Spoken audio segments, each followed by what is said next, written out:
নমস্কাৰ, সকলোকে মোৰ চেনেললৈ স্বাগতম জনালোঁ। আজি মই কলডিলৰ ফুলৰ বৰা কেনেকৈ বনাই তাৰে এটা ৰেচিপি লৈ আহিছোঁ। তাৰ কাৰণে মই প্ৰথমে কলডিলৰ ফুলবিলাক উলিয়াই ল'ম। এয়া চাওক, মই কলডিলৰ ফুলবিলাক উলিয়াই লৈ আছোঁ। এতিয়া মই কলডিলৰ ফুলবিলাক চাফা কৰি ল'ম।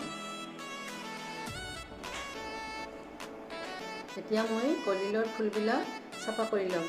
আৰু চাফা কৰি লওঁতে আপোনালোকে এটা কথা লক্ষ্য ৰাখিব যে এই ফুলবিলাকৰ মাজত এডাল টান ঠাৰিৰ নিচিনা থাকে, সেইডাল আপোনালোকে উলিয়াই পেলাব।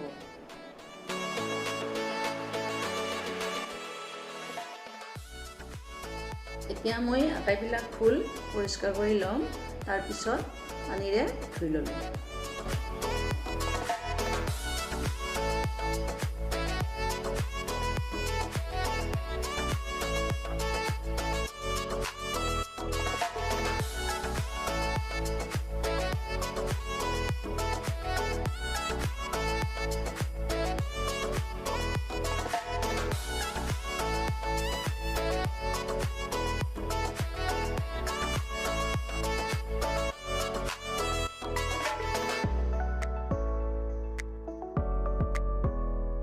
এতিয়া মই এই ফুলবিলাক উঠাই লৈ 1-1.5 মিনিটৰ কাৰণে বইল হ'বলৈ দিম।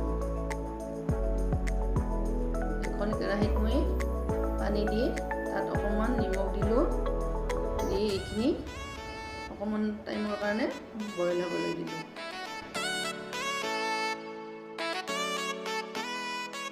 ফুলখিনি সিদ্ধ কৰিবলৈ দি মই ইয়াৰ কাৰণে বেটাৰটো তৈয়াৰ কৰিম। বেটাৰটো তৈয়াৰ কৰিবলৈ মই 3 চামুচ চাউলৰ গুড়ি ল'লোঁ, 2 চামুচ বেচন ল'লোঁ,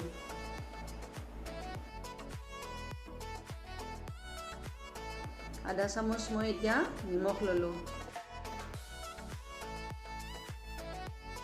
আধা চামুচ মই হালধি ল'লোঁ, আধা চামুচ মই ক'লা জিৰা ল'লোঁ, আধা চামুচ মই ধনিয়া গুড়ি ল'লোঁ আৰু আধা চামুচ মই জলকীয়া গুড়ি ল'লোঁ। এতিয়া মই আটাইখিনি বস্তু মিহলাই ল'ম। তাৰপিছত মই এটা সৰু গিলাচেৰে পানী লৈছোঁ, সেই পানী মই অকণমানকৈ ঢালি থাকিম।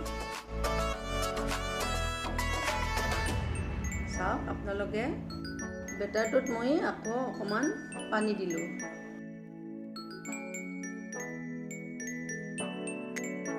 বেটাৰটো ইয়াত দেখুৱাৰ দৰে যাতে বেছি গাঢ়ও নহয়, বেছি পাতলো নহয়।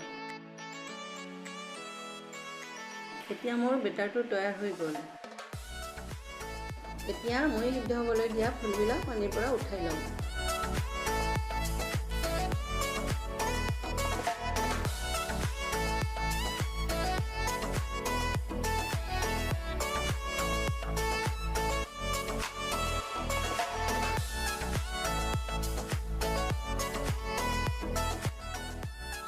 ফুলখিনি উঠাই লৈ পানীখিনি পেলাই দি মই কেৰাহীটো গৰম হ'বলৈ দিলোঁ।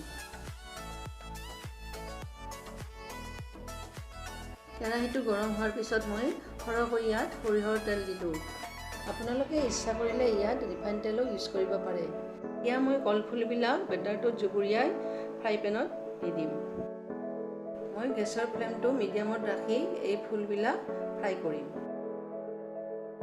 মাজে মাজে মই গেছৰ ফ্লেমটো বৰা-টুটা কৰি বৰাবিলাক ফ্ৰাই কৰি থাকিম।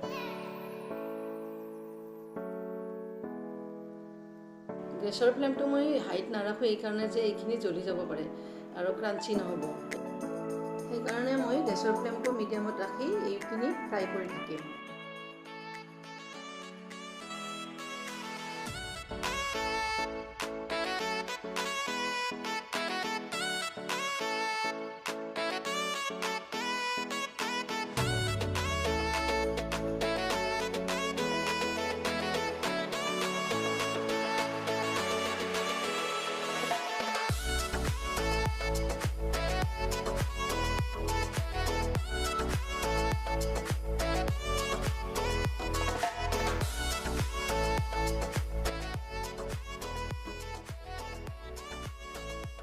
আপোনালোকে দেখিবলৈ পাইছে এইখিনি ক্ৰাঞ্চি হৈ আহিছে, সেইকাৰণে মই ইয়াক তেলৰ পৰা উঠাই ল'ম।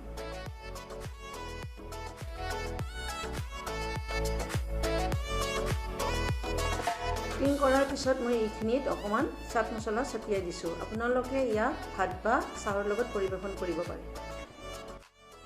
ভিডিঅ'টো চাই আপোনালোকৰ কেনেকুৱা লাগিল কমেণ্ট কৰি জনাব। ধন্যবাদ।